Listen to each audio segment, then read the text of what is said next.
Yo, what's going on, guys? Jared here. I hope you had a wonderful holiday. And today I have a new Orcust combo and deck profile for you. Every time I think I'm done with these Orcust cards and I'm going to move on, I find something else different that I can try in a new line. This line I actually found while doing the runic video, but it's a line where you can do with the runic cards, but it's not as good in the runic deck. So I wanted to find a way to integrate this into just another pure Orcust deck, and I really like the way that this came out. Me and Nick both worked on this combo. He helped me out a lot, so thank you for that, Nick.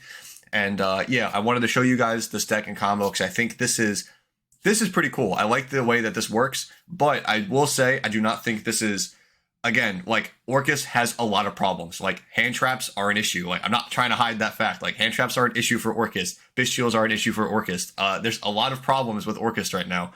And trying to solve those issues is very difficult because you need to find a way to take a 2018, 2019 deck and to push it forward into modern Yu-Gi-Oh! And to do that, you have to mix it, usually, with how we fix these things, is with modern cards that help play through things and bait other interactions out. So let me show you what I came up with. Let me show you the combo because it's a line that I don't think a lot of people talk about, but I think it's known, but I don't know. I want to show you guys anyway. So let's just jump right into it and subscribe if you enjoy. Okay, guys, so here is the Orcust deck list. I made this one 40 cards. We made it to 40, so that's good. It looks a little weird. I understand that, but I found, actually, I think Nick found this out. Nick realized it and then told me, or we realized that together. I forget how we figured it out, but I want to talk about the tuner engine, which is Crimson Gaia and Vision Resonator. With the return of Harp Horror, any card that sends a Orcust to the graveyard, so anything that sends a Harp Horror, so Girsu, Armageddon Knight, Grepher, this. Scrap Recycler is also an option, but the level matters for Scrap Recycler, so it does not work with this. So I just wanted to make sure you know that, but there's probably other lines with it that you can do, but this is just the one I'm showing today. So it's any of these plus any of these. That is like your big combo. That's like your main combo, and I want to show you some cool interactions that you can do with it. But the point is, you can use one of these to send Harp Horror, then use Harp Horror to summon Nightmare from the deck, and now you have a level 5 or higher Dark on the field, which allows you to special summon Vision Resonator from your hand, and then you can do a combo from there. Nicely, the Vision Resonator also really works with the Horus package, of course. Horus being very good at baiting stuff. You are able to possibly summon Galaxy S Photon Ward. I know it's in the side deck right now, but like finding room can be kind of awkward sometimes, and the extra deck is like not like at all complete. Like, you really gotta test this and figure out what works, but we'll get there when we get there. Let me go through the card by card and then I'll talk about it a little bit more. So we have all the cards that send. We have 6 of them: 3 Girsu, Armageddon Knight, Dark Grepher, Reinforcement of the Army. The 4 Horus monsters, just 1 Happy, 3 Obsedi. I think that's all you really need. 3 Gold Sarcophagus, I think that's just the easiest lineup. 1 Foolish Burial, 3 Vision Resonator, and 3 Crimson Gaia. I just want to point out that Foolish Burial really helps with getting into sometimes either of the engines.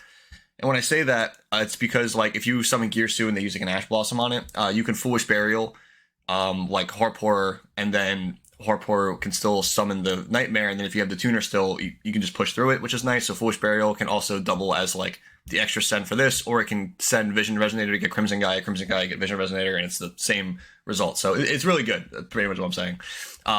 Then for the Orcust lineup, I have 2 Symbol Skeleton, 1 Harp Horror, 3 Nightmare, 1 Babel, 1 Return, and 1 Crescendo. My previous videos, people were mentioning World Wand a lot. Like, this is just me. This card, like, never comes up. I never need this card. I don't understand. Like, maybe I'm missing something, but I never need this card, like, ever, and it just feels like an unnecessary brick in the deck. I don't know if it's, like, people stuck in 2019, or if it's just actually good. Like, please let me know down below why this is good. I don't understand it, so I would love your feedback on that. I really just don't get it. So, yeah, if you could tell me, that'd be awesome. Hand traps. 3 Ash, 3 Bell, 3 Imperm. These are all, like, generically good. These are well positioned in the format. Imperm might need to switch for something new, depending on how the format goes with Fire King and Labyrinth and Vanadium. But for now, Imperm's just a nice little flex spot. This could be many different things. Triple Tactics Talents. Thrust specifically, I think, has some cool interactions in this deck, where if you give your opponent a token with Girsu, you can make Thrust alive immediately. I think that's kind of cool. So again, you have a lot of variations for those 9 engine slots, non-engine slots, I should say. And then the 2 other cards I am playing is 2 Blackwing Zonda the Dusk. This is a part of a combo that I'm going to be showing you. And you might have noticed Blackwing cards in one of my previous videos, combo videos, and that was when I was experimenting with it. And there's a lot of cool lines with this, and I feel like it should be known because it's important that how easy it is to get into lines with these cards. So I'll get more into that with the combo, but like I said, these are all other cards that you can play and like look into: Gizmek, World Wand, Call by, Photon Lord, and Thrust. There's other options too, especially for the extra deck. The extra deck is so hard, but for now, this is what we're on currently, which is 1 Ding, 1 Zombie Vampire, 2 Galatea, 1 IP, 1 Whittle Knight, 1 Anima, 1 Gravity Controller, 1 Ultimate Zoken. This is a very cool part of the combo, and this is really why this deck exists, if I'm being honest. It's this and Boreas Storm. Both of these cards have very cool interactions and are very easy to use. Like I said, there's also a Girsu plus 2 Runic cards that also use these and can do cool stuff. That one involves a draw, but yeah, you just don't, like, it's just like the problem is Babel and Fountain don't work well together, so I didn't want to do it in that deck. So I think it's better off in this deck, in a pure Orcust deck. 1 Crystal Wing for the Ultimaya, 1 Red Dragon Archfiend, 1 Scar Red Dragon Archfiend. I know this looks so weird, but I promise it makes sense. 1 copy of Baron DeFleur and 1 copy of Bestial Dispotter. Again, so Dispotter comes out with the Red Dragon Archfiend stuff if you have the tuner. I'm not positive about keeping any of, like, certain cards. Like there's so many different avenues that you can take in this extra deck that you could really fit a lot of stuff in here. Ding, the Gravity Controller's in here because you can set up like Babel, Ding, and Graveyard with just like a Girsu or like an Armageddon Knight, which is very nice. So you can just like set it up by itself by putting Ding over Galatea, linking it off, and then you have Babel, Gravity Controller on the field with Symbol Skeleton and the Girsu in the graveyard. So even if it's like just a very simple, like you like have nothing, like just 1 Foolish and like nothing, like 4 hand traps, at least you're still getting into like the Babel and the Ding Girsu in graveyard for some kind of interruption. So you just don't end on nothing, right? So I think that's very important. Anima's in here for the tokens. You can like get rid of your opponent's token if you summon this and put it above the extra monster zone, then just link it off for a token, take it, and then just clears it if you want to get rid of the token. Again, you can put a second Whittle Knight in here, second IP, second Ding, the Photon Lord, you can put like an extra Horus monster in here for the 3 rank 8 guy that draws. There's so many cards. Honestly, this is something that was going to require so much more testing, but like I think this is like the combo makes this deck kind of worth it, and it's very cool and very different than what I've seen. So at least that I've seen. I haven't seen anyone do this. So yeah, overall, I think the Horus engine fits this deck very well because it plays around and gets through hand traps and baits them very well. I really don't understand World Wand. I don't think you need Gizmek right now, and it has a lot of good space for non-engine, and all these cards work pretty fluently together. So let me show you the combo and why I think this is so cool. I think this is another cool interaction that not a lot of people know. Okay, so the main combo is going to consist a monster that sends something from deck to grave, a level 4 that sends something from deck to grave, and a Vision Resonator or a tuner or just a level 2 tuner. That's the main thing. Again, this combo also works with 2 Runics and Girsu, but that's just not consistent enough for that deck and conflicts with Fountain, so I don't like it. I would rather do it in something like this. But I just wanted to let you know that, just give you more information. Why not? Because I feel like I'd rather put it out there. So we're going to start off with summoning Armageddon Knight. Summoning the Harp Horror, use Harp Horror to summon out Nightmare. Now you have a level 5 or higher Dark, so now Vision Resonator is able to special summon itself. You can now synchro the Armageddon Knight and the Vision Resonator for Boreas Storm, because it's just a Dark tuner and a non-tuner. On synchro, it sends a Blackwing from deck to graveyard, and its level becomes that, so you just send another 6, so it stays 6. And then also the Vision will search the Crimson Gaia, and then you can use the Boreas Storm to summon a different Boreas Storm. This is kind of like Malicious, where it summons a level 5 or higher Blackwing, but you just play 2 of it, and that's it. That's all you just play. While it's on the field, you can only special summon synchros from the extra deck, so just keep that in mind. Then you are able to synchro summon into Ultimate Zoken, because it is this synchro is a tuner, and this is a non-tuner, so you are able to go right into Zolkin, which is very nice. You can set the Crimson Gaia that you just searched, and this allows you to summon out the Scar Red Dragon Archfiend.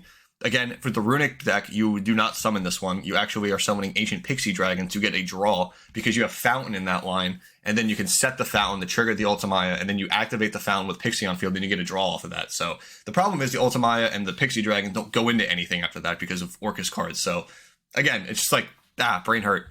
just keep it in mind. But it's a lot of cool lines. I'm just telling you everything for this. Then you can activate Crimson Gaia to search your Vision Resonator. This is more follow up. This is not going to come up now. But then you are able to link summon the Nightmare and the Scar Red into Galatea, and then you're able to use the Scar Red to summon out Red Dragon Archfiend. From here, you can use the Nightmare to dump the Symbol Skeleton, and then you use Galatea, put the Nightmare back, and then you were going to set Babel. Make Ding first. That's what it was. I knew I messed up somewhere when I was first doing this. You make Ding first to put back the Harp Warrior because you need it for the on your opponent's turn. Now you link off the Dingirsu and the Red Dragon Archfiend to go into IP Masquerena, and then you can banish the Symbol Skeleton finally to bring back the Galatea. And that should be it. Yeah, so this is what your end board looks like. It looks super weird. I completely get it.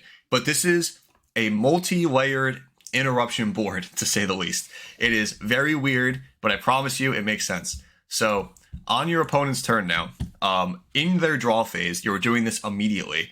You are going to activate Galatea because Babel is here, and you're going to put back the Symbol Skeleton that you just put to set either either Crescendo or Return. These are more follow-up, something for your own turn to protect your own plays. This is not for your opponent's turn. This is just here as a bonus that you get. But what it really does is it triggers Ultimaya on your opponent's turn now because you are setting a spell or trap on your side of the field. So you're able to get value out of Ultimaya because of Babel and Galatea so that you are able to summon out the Crystal Wing on your opponent's turn. Again, very cool interaction. I don't see a lot of people doing it, and I think it's really neat. Again, me and Nick spent some time on this, so I think it's something that was worth showing. And then still on your opponent's turn, you can when they do stuff, you are able to use Harp Horror to summon the Symbol Skeleton, and then you are able to link off with IP and the Symbol Skeleton. You can also chain that, by the way. You can do like IP, then chain Harp Horror to summon the skeleton, so that like more like, I don't know, how do you word it? Like play around stuff, I guess. However you want to word it. It's just a cool like option that you have. And then now that puts Symbol Skeleton in your graveyard. And then so you get the IP banish, and then you can Symbol Skeleton, bring back Ding as another send, another interruption. So all in all, this is about 4 to 5 interruptions if I remember correctly, with SP, Ding, and the Crystal Wing. So very cool. Keep in mind, the Galatea is also protecting the IP Masquerena and the SP Little Knight from battle, because all linked monsters cannot be destroyed by battle, and these two are both linked. So just keep that in mind. They can't just run over the IP either. Like, this is very annoying to deal with. Also, you have Crimson Gaia, which is threatened to bring something back as well. So again, this is very multi-layer. The Ultimaya can't be destroyed or targeted as long as Crystal Wing's here. It's very, the best way to describe it is annoying. It's a very annoying board. Like, you have Babel over here, like, out of the way, so they can't just one card blow you out unless it's like specifically like evenly matched, right? But even then, you can just like keep the Babel and then just have like the Ding line set up if you want to. Yeah, like it's just a lot. It's a lot of stuff going on. But overall, I think it's a really cool interaction between the Ultimaya and the Galatea. Obviously, IP and the SP with Orcust cards is crazy. It's just you have to get to that point. That's always the biggest thing. Dingirsu with Babel is another like form of multi-layered interruption that is not easy to deal with. It forces them to have something like Cosmic or something to target the Ding in the graveyard, which they're not always going to have, right? Like, it's very specific. And then Crystal Wing being extremely frustrating at times, just no cost, like just negate one monster per turn. Still very strong. Yeah, and then you have follow-up with the Vision and the Return, and then, yeah, you just have a lot going on here. So, overall, I hope you guys enjoyed, because this was just something different. I really thought I was gonna, like, be done with Orcust, but then every time I feel like it's like a new innovation gets pushed, and it's something I want to show to you guys. So, overall, I hope you guys enjoyed. Please subscribe if you did. This was a very cool combo that we found, and I just wanted to show it to you guys. So, please subscribe if you enjoyed, and until then, I will see you in the next video. Bye, guys.